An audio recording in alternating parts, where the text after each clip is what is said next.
ನಮಸ್ಕಾರ ಸ್ನೇಹಿತರೆ, ನಾನು ಹನುಮಂತ್ ಮಾಗಿ. ಕೆಲವು ರಾಜಕಾರಣಿಗಳು ಅದೇನು ಅನ್ಕೊಂಡ್ಬಿಟ್ಟಿದ್ದಾರೋ ಗೊತ್ತಿಲ್ಲ. ಕಾನೂನು ಸುವ್ಯವಸ್ಥೆಗೆ ಅಥವಾ ಕಾನೂನಿನ ಬಗ್ಗೆ ಇವರಿಗೆ ಪರಿಜ್ಞಾನ ಅಥವಾ ಭಯ, ವಿನಯ ಇಂಥದ್ದು ಯಾವುದಾದ್ರೂ ಇದೆಯೋ ಇಲ್ವೋ ಅದು ಕೂಡ ಗೊತ್ತಿಲ್ಲ. ಏನು ಮಾಡಿದರೂ ಎಲ್ಲವೂ ಕೂಡ ಸರಿ ಹೋಗುತ್ತೆ. ನನ್ನ ಹತ್ರ ಪ್ರಬಲವಾದಂತಹ ಶಕ್ತಿ ಇದೆ, ನನಗೆ ಅವ್ರು ಗೊತ್ತಿದ್ದಾರೆ, ಇವ್ರು ಗೊತ್ತಿದ್ದಾರೆ, ನಮ್ಮ ಕುಟುಂಬದವರು ರಾಜಕಾರಣದಲ್ಲಿದ್ದಾರೆ, ಏನು ಬೇಕಾದರೂ ಮಾಡಿದರೂ ಅದು ಮುಚ್ಚೋಗ್ಬಿಡುತ್ತೆ ಅನ್ನೋ ಮನಸ್ಥಿತಿಯಲ್ಲಿ ಇದ್ದಾರಾ ಗೊತ್ತಿಲ್ಲ. ಇಂತಹ ಒಂದು ಪ್ರಕರಣದಲ್ಲಿ ಈಗಾಗಲೇ ನಿಮಗೆ ಗೊತ್ತಿರೋ ಹಾಗೆ ಪ್ರಜ್ವಲ್ ರೇವಣ್ಣ ಅತ್ಯಾಚಾರದ ಪ್ರಕರಣದಲ್ಲಿ ಸಿಲುಕಿಕೊಂಡಿದ್ರು. ಈಗಾಗಲೇ ಜೀವಾವಧಿ ಶಿಕ್ಷೆ ಕೂಡ ಅಂಥದ್ದೆಲ್ಲವೂ ಕೂಡ ಆಗಿತ್ತು. ಈ ಒಂದು ನಾಲಾಯಕ ವ್ಯಕ್ತಿ ಈ ಒಂದು ಶಿಕ್ಷೆಯನ್ನು ಕಡಿಮೆ ಮಾಡಬೇಕು ಅಥವಾ ಈ ಒಂದು ಶಿಕ್ಷೆಯಿಂದ ನನಗೆ ಮುಕ್ತಿ ಸಿಗಬೇಕು ಅನ್ನೋ ರೀತಿಯಲ್ಲಿ ಅರ್ಜಿಯನ್ನು ಕೂಡ ಸಲ್ಲಿಸಿಬಿಟ್ಟಿದ್ದ. ಇದೆಲ್ಲದಕ್ಕೂ ಕೂಡ ಈಗ ಹೈಕೋರ್ಟ್ ಛೀಮಾರಿ ಹಾಕಿಬಿಟ್ಟಿದೆ. ಸೊ ಆ ಕುರಿತಾಗಿ ಒಂದಿಷ್ಟು ಮಾಹಿತಿಯನ್ನು ಗಮನಿಸ್ತಾ ಹೋಗೋಣ.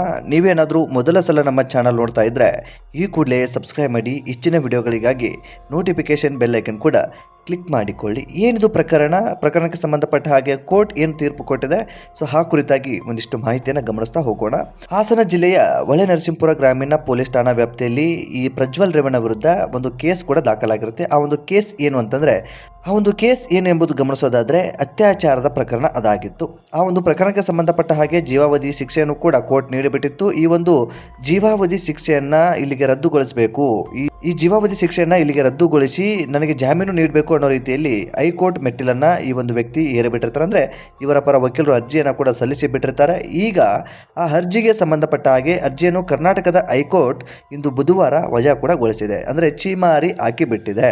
ನ್ಯಾಯಮೂರ್ತಿಗಳಾಗಿರ್ತಕ್ಕಂತಹ KS ಮುದ್ಗಲ್ ಮತ್ತು ನ್ಯಾಯಮೂರ್ತಿ T ವೆಂಕಟೇಶ್ ನಾಯಕ್ ಅವರ ವಿಭಾಗೀಯ ಪೀಠವು ಜಾಮೀನು ನೀಡಲು ಇದು ಸೂಕ್ತ ಪ್ರಕರಣವಲ್ಲ ಎಂದು ಹೇಳಿದ್ದಾರೆ. ಅವರಿಗೂ ಕೂಡ ಗೊತ್ತಿದೆ ಇದು ಅತ್ಯಾಚಾರದ ಪ್ರಕರಣಕ್ಕೆ ಸಂಬಂಧಪಟ್ಟ ಹಾಗೆ ಈಗಾಗಲೇ ಜೀವಾವಧಿ ಕೂಡ ಶಿಕ್ಷೆ ಆಗಿದೆ. ಜೀವಾವಧಿ ಶಿಕ್ಷೆ ಆಗಿರಬೇಕಾದ್ರೆ ಇದು ಯಾವ ಮಟ್ಟಕ್ಕೆ ಆಗಿರ್ಬೋದು, ಏನೆಲ್ಲ ಮಾಡಿರ್ಬೋದು, ಎಲ್ಲವೂ ಕೂಡ ಗಮನದಲ್ಲಿ ಇಟ್ಟುಕೊಂಡು ಛೀಮಾರಿ ಹಾಕಿ ಜಾಮೀನನ್ನು ವಜಾಗೊಳಿಸಿಬಿಟ್ಟಿದ್ದಾರೆ. ಯಾವುದೇ ಕಾರಣಕ್ಕೂ ಈ ಒಂದು ಕೇಸ್ಗೆ ಜಾಮೀನನ್ನು ಕೊಡೋದಕ್ಕೆ ಆಗೋದಿಲ್ಲ ಅನ್ನೋ ರೀತಿಯಲ್ಲಿ ತೀರ್ಪನ್ನು ಹೊರಡಿಸಿಬಿಟ್ಟಿದ್ದಾರೆ.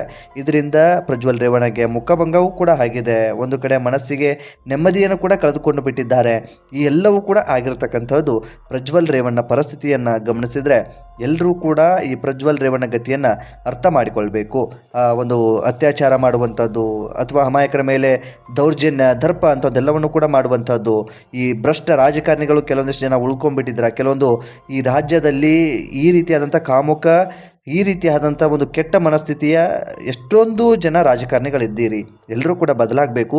ಈ ಪ್ರಜ್ವಲ್ ರೇವಣ್ಣ ಮಾಡಿರ್ತಕ್ಕಂಥ ಒಂದು ಘನಂದಾರಿ ಕೆಲಸಕ್ಕೆ ಕರ್ನಾಟಕದ ಹೈಕೋರ್ಟ್ ಒಂದು ಮಹತ್ವದ ತೀರ್ಪನ್ನು ಹೊರಡಿಸಿಬಿಟ್ಟಿದೆ. ಯಾವುದೇ ಕಾರಣಕ್ಕೂ ಈ ಒಂದು ವ್ಯಕ್ತಿಗೆ ಜಾಮೀನು ಸಿಗೋದಿಲ್ಲ, ಜಾಮೀನು ಕೊಡೋಕ್ಕಾಗೋದಿಲ್ಲ ಅನ್ನೋ ರೀತಿಯಲ್ಲಿ ಹೇಳಿಬಿಟ್ಟಿದೆ. ಇನ್ನು ಹೈಕೋರ್ಟು ಅಲ್ಲಿ ಜಾಮೀನು ಸಿಕ್ಕಿಲ್ಲ ಅಂದರೆ ಏನು, ಸುಪ್ರೀಂ ಕೋರ್ಟ್ಗೆ ಹೋಗ್ತೀವಿ ಅನ್ನೋ ರೀತಿಯಲ್ಲಿ ಸುಪ್ರೀಂ ಕೋರ್ಟ್ಗೂ ಹೋಗಬಹುದೇನೋ ಗೊತ್ತಿಲ್ಲ. ಸುಪ್ರೀಂ ಕೋರ್ಟ್ಗೂ ಹೋಗೋದಕ್ಕೂ ಕೂಡ ಅವಕಾಶ ಇರಬಹುದೇನೋ. ಹೋದರೂ ಕೂಡ ಅಲ್ಲಿಯೂ ಕೂಡ ಈ ವ್ಯಕ್ತಿಗೆ ಬಹುಶಃ ಜಾಮೀನು ಸಿಗುವಂಥ ಸಾಧ್ಯತೆ ಕಡಿಮೆ ಆಗಿರುತ್ತೆ. ಯಾಕೆಂತಂದರೆ ಲೈಂಗಿಕ ವಿಚಾರಕ್ಕೆ ಸಂಬಂಧಪಟ್ಟ ಹಾಗೆ, ಅತ್ಯಾಚಾರ ಪ್ರಕರಣಕ್ಕೆ ಸಂಬಂಧಪಟ್ಟ ಹಾಗೆ ಒಂದು ಕಡೆಯಿಂದ ಶಿಕ್ಷೆ ಆದಂಥ ಸಂದರ್ಭದಲ್ಲಿ, ಈ ವಿಶೇಷವಾಗಿ ಜೀವಾವಧಿ ಶಿಕ್ಷೆ ಆದಂಥ ಸಂದರ್ಭದಲ್ಲಿ ಅವರಿಗೆ ಆ ಒಂದು ಕೋರ್ಟ್ ಅಥವಾ ನಾವು ಹೈಕೋರ್ಟ್ಗೆ ಹೋಗಲಿ ಅಥವಾ ಸುಪ್ರೀಂ ಕೋರ್ಟ್ಗೆ ಹೋಗಲಿ, ಆ ಒಂದು ಸಂದರ್ಭದಲ್ಲಿ ಜಾಮೀನು ಸಿಗುವಂಥ ಸಾಧ್ಯತೆ ತುಂಬಾ ಕಡಿಮೆ ಇರುತ್ತೆ. ಹಾಗಾಗಿ ಪ್ರಜ್ವಲ್ ರೇವಣ್ಣ ಸಾಯೋವರೆಗೂ ಜೈಲಲ್ಲೇ ಕೊಳೆಯಬೇಕಾದಂಥ ಪರಿಸ್ಥಿತಿ ಇದೆ. ಈ ಒಂದು ಕುರಿತಾಗಿ ಪ್ರಜ್ವಲ್ ರೇವಣ್ಣ ಬಗ್ಗೆ ನಿಮ್ಗೇನು ಅನಿಸುತ್ತೆ ಸ್ನೇಹಿತರೆ, ಕಾಮೆಂಟ್ ಬಾಕ್ಸಲ್ಲಿ ಮೆನ್ಷನ್ ಮಾಡಿ. ಆದಷ್ಟು ಈ ವಿಡಿಯೋನ ನಿಮ್ಮ ಫ್ರೆಂಡ್ಸ್ ಹಾಗೂ ಫ್ಯಾಮಿಲಿಗೂ ಕೂಡ ಶೇರ್ ಮಾಡಿ. ಮತ್ತೆ ಮುಂದಿನ ವಿಡಿಯೋದಲ್ಲಿ ಸಿಗೋಣ. ನಮಸ್ಕಾರ.